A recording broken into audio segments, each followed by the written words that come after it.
Alright folks, we've got a new blender. I've got a new blender. I've got pants on too. So all things are looking up. Now, this one, the last one was $59, this is $199. So it's a bit different, but it is one of the spirally ones, as they're called, masticating blender. So the other one you use centripetal, centrifugal, force the juice out of it. This one actually uses a spiral that mashes it through. Now we did use this yesterday because we had to juice some things, but I'm going to have to put it the right way up, juice some chilies. As I mentioned, I've been making a Tabasco style. I did the same mistake last night a few times. You got to put these things in first. You've got different size sieves you can pick from. So that's the finest one. You've also got this one, which is big chunky boy, and then you've got a medium, and you've also got a brush and DB Wacko to clean it out with. So yeah, Russell Hobbs Luxe Cold Press. I don't know, I'll leave a link in the description. It feels like it sits a bit janky, but once it's all locked in, it's pretty good. Last night we were juicing a few things, carrot, apple, beetroot, and orange, to see which had the most juice in it. And I was pleasantly surprised. I didn't believe what I was told it would be, but one of them was really juicy. And then we mixed it up, poured some whiskey in. It was great. Healthy too, apparently, maybe. Take your bet, comment, whatever, down below on what you think it might be, which one was the juiciest. Now, these aren't well designed, as you can see. They sit up near it, but not great. It's a bit of a funky shape. But you've got your spiralizer that goes in there. That thing turns around, forces it down, and within that compartment, essentially the juice gets out through that fine grate, and you've got a little flap there that takes a bit of pressure, and all the pulp gets pushed out there. So that goes like that. This one goes on top. You got this little lock at the back that has to be up for it to work. So you lock it in, that goes up. Now I found if you just feed beetroot into this back to back, beetroot, doesn't like it. Beetroot's basically the rock of the vegetable world. And it kind of popped itself back out and nearly snapped in two. So this is good for light stuff. It is not a everyday juicing, the healthier sort of juicing sort of appliance. But for my purpose, which is mostly chilies, it'll do.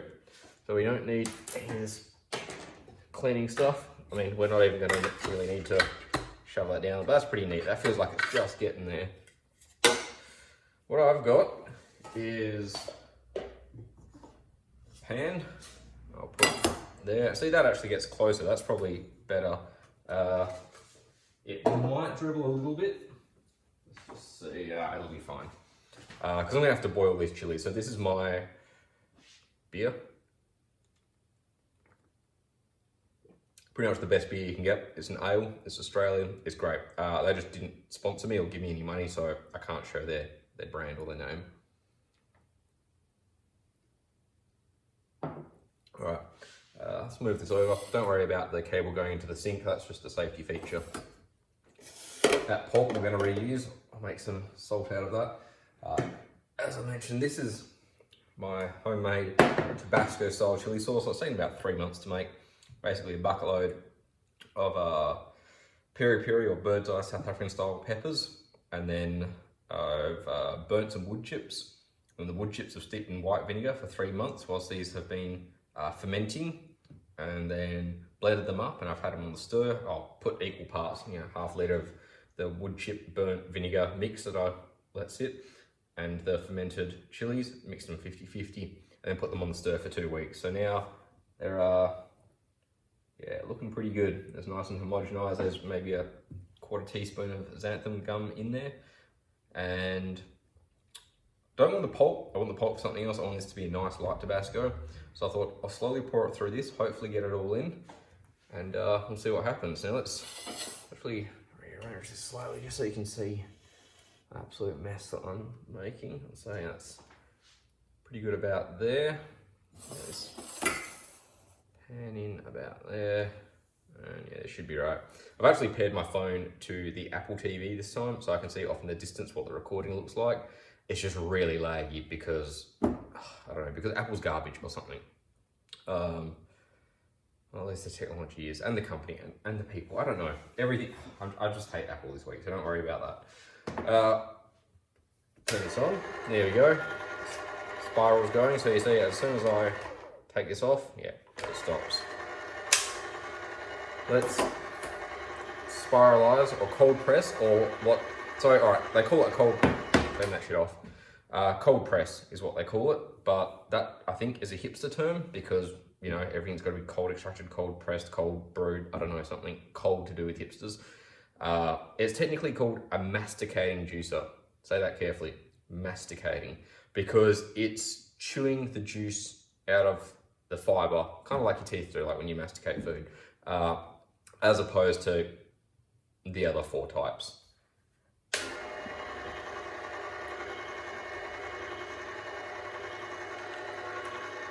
I'm going to pour this at a reasonably medium pace, a little bit slowly, so I don't want to overfill what's going on in here. So the juice slowly fills up, and then it's got to kind of chew downwards. So it's really got to eat through it all. And if it gets too high, it'll just come out the pulp side, which isn't doing much right now. Let's go ahead and fill it off a bit. Oh, this smells so good. If you like chili sauce, you can even see what that looks like. That is looking a treat. Basically, it's going into the pan.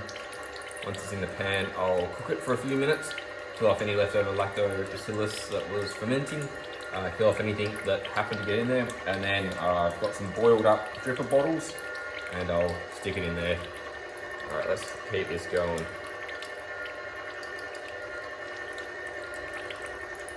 That go.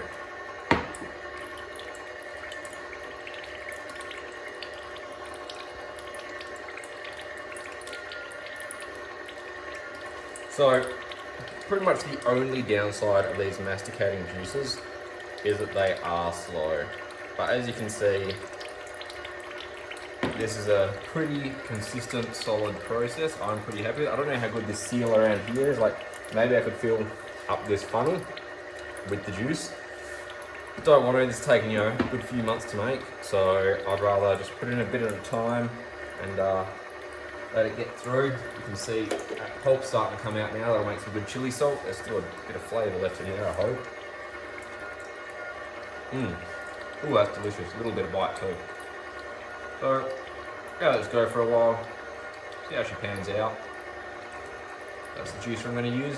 Hell of a lot better than that piece of shit I used the other day, about 2 days ago. So, Russell Hobbs, cheap as shit. Don't use it as an everyday juicer. Do drink your beer and enjoy your chili sauce.